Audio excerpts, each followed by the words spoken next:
I'd sweat a lot of times during an endo access, like where the heck is that canal? I took some time to whittle away on an extracted premolar to review some of the clues of what calcified pulp looks like and how to increase your confidence during an endo access. I'm Ash from All Things Dentistry, and I'm passionate about sharing those unwritten tips and hints in dentistry. By the way, I'm wearing my amazing Teachable t-shirt. And they sent this to me for publishing my first endo course online. And if you want to check it out and take a look at my free course that I published, the link is in the description box below. Okay, so here we are. We've got a clinical case, and then we have an extracted case. So these are very kind of similar. If we look at both, this is how we're going to take a look at these radiographs. So we're going to talk about this premolar, and we'll walk through getting into these calcified cases. And then, but it's not really calcified, but it kind of is. And really, I wanted to post this video. I was super happy to get these cases because these are those situations when you get in the tooth and you get, say, 2 to 3 millimeters in a dentin, you start getting worried. Where is that pulp chamber? So I'm going to give you a hand with some of the clues you can look for. Let's just talk about reading a radiograph. This is how I was taught. I cut out the rest of the teeth in this periapical radiograph, but what we're going to say is, if you're describing this to another person, another clinician, we'd say, here's the crown of the tooth, obviously. Here's the root. But if we talk about the radiograph crown down, we have some sort of restoration here. It looks like it's fractured. It's composite restoration. Or actually, you know what this is? This is actually a porcelain inlay that I got burned with. That's what this is. So this is actually the luting cement. So it's a porcelain inlay that looks like it's fractured.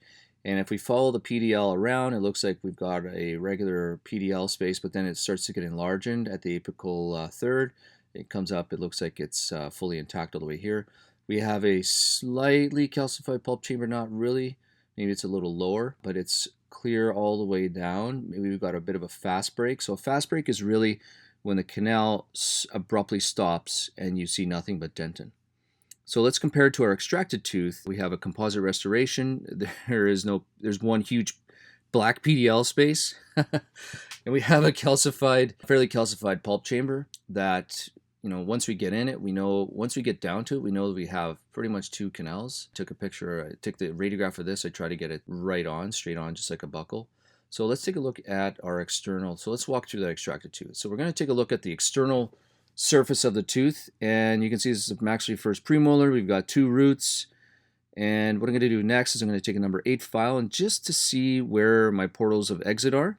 So we've got 1, and then we have another one, just like a dart. They stick in there, the file sticks in there. So I'm going to start with this is a long shank, high speed, surgical length round burr, a number 2. And all I'm going to do is I'm going to draw a line from the buccal cusp to the palatal cusp and just slowly make my way down through the enamel into the dentin.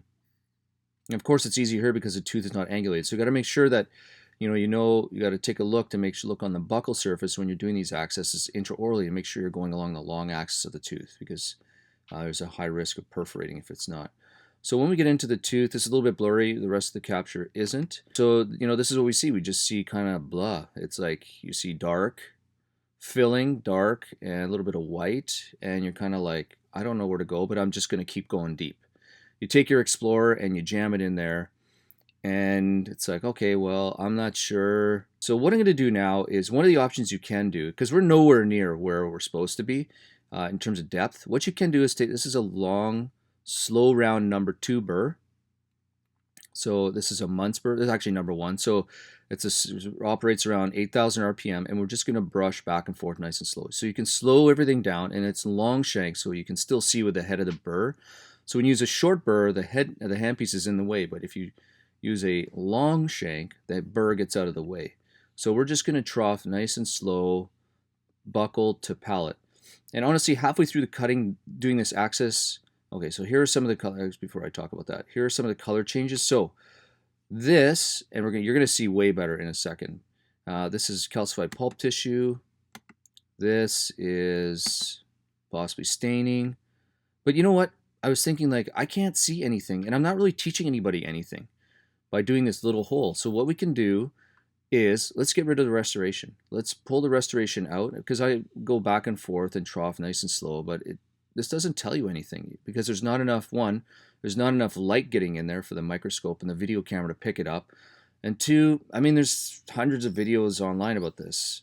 So let's just blow out that restoration. We're not going to, so when you're doing an endo, you know, it's really cool to do a small little access, but if this is all restoration, like this case, take the restoration out, because look at this, you start to see a fracture line. So in this case, there was a fracture right down the middle of that restoration. So we removed all the restoration, and you can start to see the fracture. So this is the beauty of taking a restoration out before you do an endo. Like if this is not a restoration that big, you probably wouldn't want to make your access that big, and that's why we're going over this, so we don't make a huge hole. But the restoration you can sacrifice. So, you know what I mean, in sacrificing tooth structure, it's decayed tooth structure, get rid of that. Then the second one is restorations. You know, they can be replaced. Third is then tooth structure. So what we're going to do is you're going to see a difference between dry dentin and moist dentin. And then we're going to talk about, I'm going to show you some of the indicators of what we're looking for when you have these slightly calcified situations. So let's do this right before we go ahead and, so we're going to trough again. And now what I'm troughing for, let me see if I can get it perfect. I had it much better before. Right about there. Okay, so let's take a look here. So we've got restoration here, we've got restoration here, composite, and this is our initial access. And my access was actually kind of going a little bit onto root structure, but the calcified pulp tissue is actually this stuff right here. That's that material, that brownish kind of color there. This is probably decay staining through the crack or whatnot. Maybe there's a bit of more pulp chamber, but this one, because it's running buccal to lingual, that is what you want to trough for. So we're going to slowly, you can see what I'm going to do is I'm going to trough nice and slow back and forth. And you can see when I open up the restorations, you can see so much more. I'm not looking down a little periscope. So now what you can see is, look at the difference between when it's dry and when it's moist.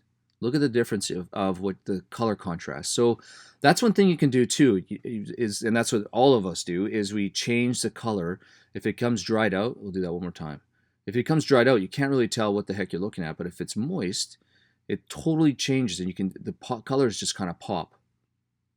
So we're going to trough back and forth just along that groove, or just along that tooth structure, because you can see where my initial access was a little bit too forward to the mesial, or to the right. And honestly, I was doing this for a while. Let's see if I can do this again. And then there we go.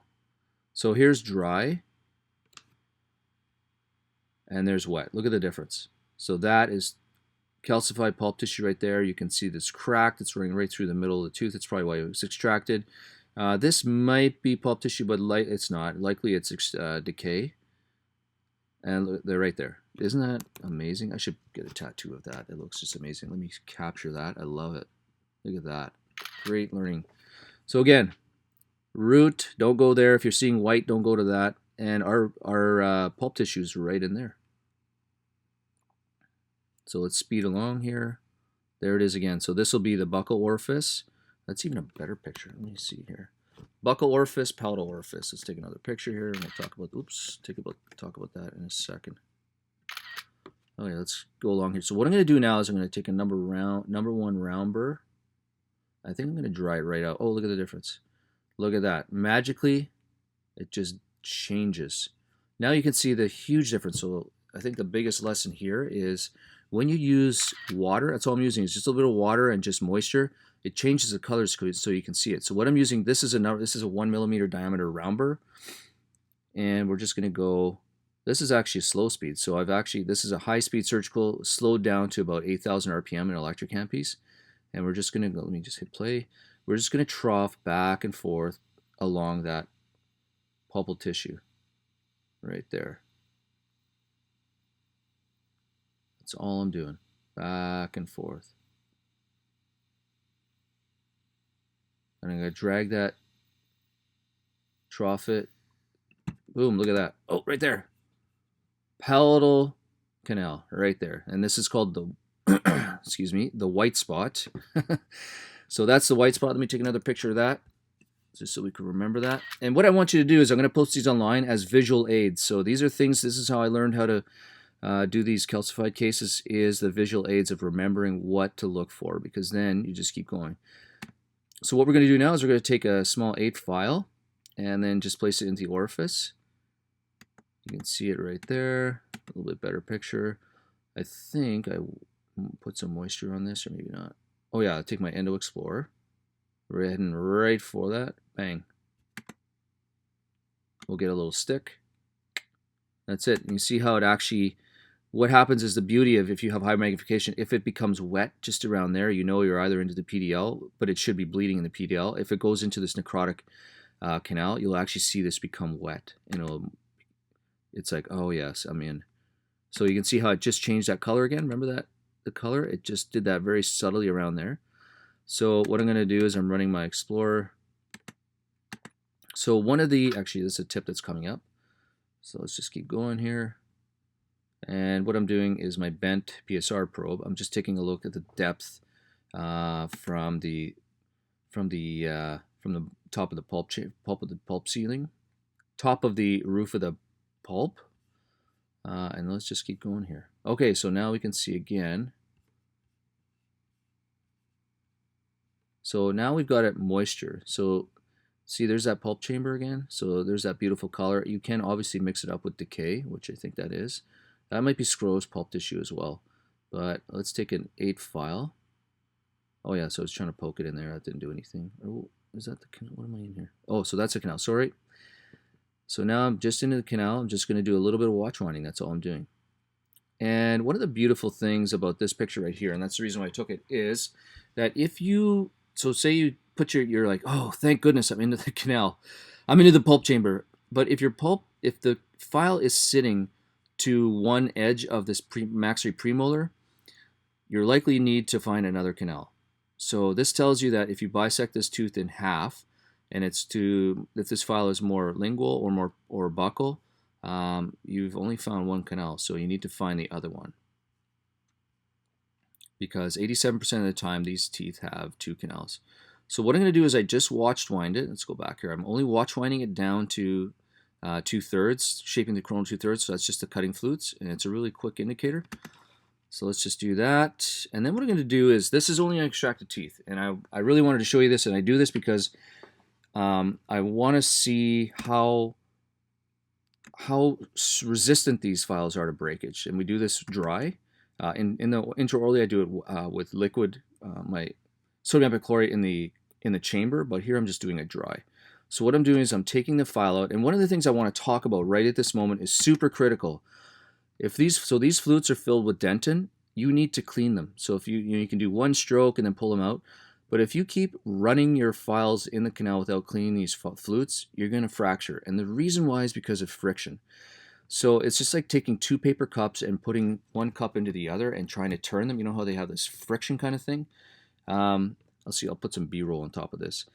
What happens is that, first of all, this has the same friction as same new hardness, or whatever you want to call it, as dentin with dentin. So it's going to be really hard on that file and put a lot of stress, torsional stress on it. The second thing is that these flutes aren't doing anything now because they're filled. So they're not cutting. So you could keep that running in there for a long time, but it's not going to cut. So I'm just going to flick it. I'll use my sponge in real life in practice, but here I'm just extract a tooth. And we're going to go back down. So I'm going to do that. I'll do a pass, 1, 2, and then I'll do it again. So now I'm just running the flutes out. You can see how I want them empty. 1, and this file just works its way down. So you can see how critical it is to get all those dentin shavings out of those flutes. And again, I need to say this again, that intraorally in a live patient, you need to do this with sodium hypochlorite or EDTA or something in the canals.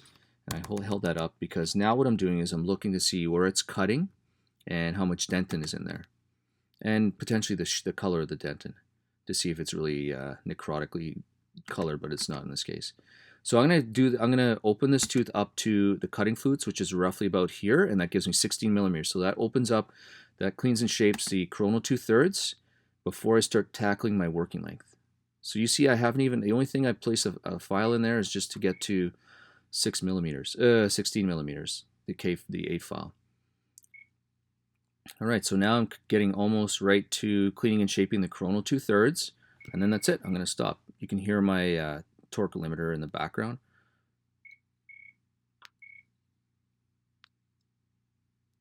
And that's it. So then we do lots of irrigation. Again, I'm going to be doing that with irrigant in the chamber. So the reason why I tackle this one canal and then is because one, it gives me hope that I can continue with this case. Two, it gives me a reference point. So now I can see like, oh, okay, so I'm more towards the this. I don't know if I thought that I might have switched the tooth. So I'm more towards this side of the tooth. So there has to be another canal on the other side of this bisecting line. So how do I do that? One, I'm going to take my slow speed and trough along. There's more though, so this is calcified tissue as well. It's getting deeper into calcified tissue. So there's another color you need to remember. So let's take a photo of that. Beautiful. So what I'm going to do now is I'm going to take my slow speed burr and just trough right along there. There we go. So I changed it out to this is a 0.8 millimeter because the other one was a little bit too big. So I'm just troughing right along where that calcified pulp tissue was. And I'm going right underneath the buccal cusp. Yeah, that's the buccal.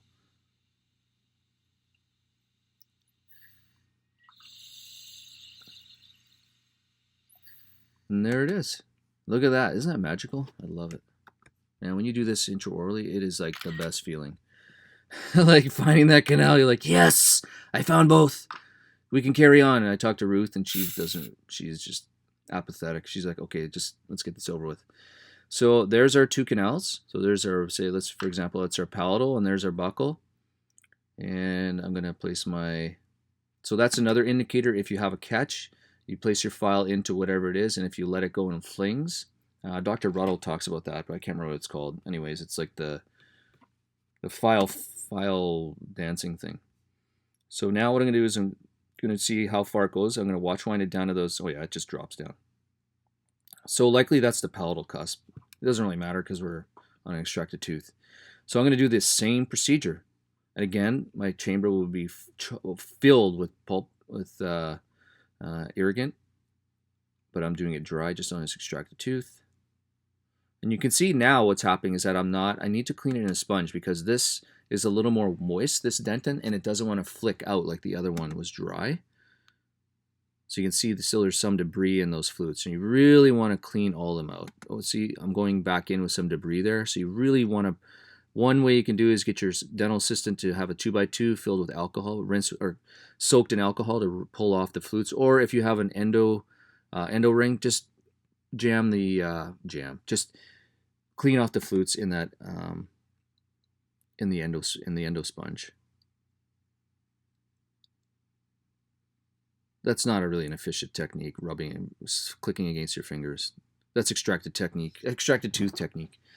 So we're just going to rinse with our irrigant, lots and lots of irrigation, lots and lots and lots.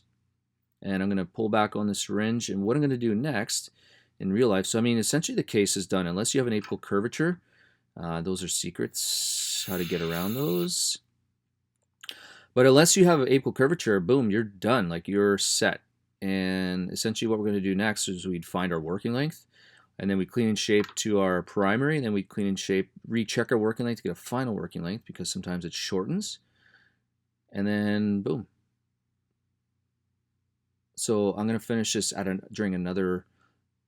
So there's my work. I would get my working length, and that's it. So I can finish this. If you guys want, put your comments. I can finish this case in another video. I just want to talk about actually a live situation now, and I just wanted to mention, I'll throw in a little link here. This is for my ENDO gear guide. This is what I use. I don't use ultrasonics because I don't do retreats, but for standard first root canal treatment, I use this basic stuff you have.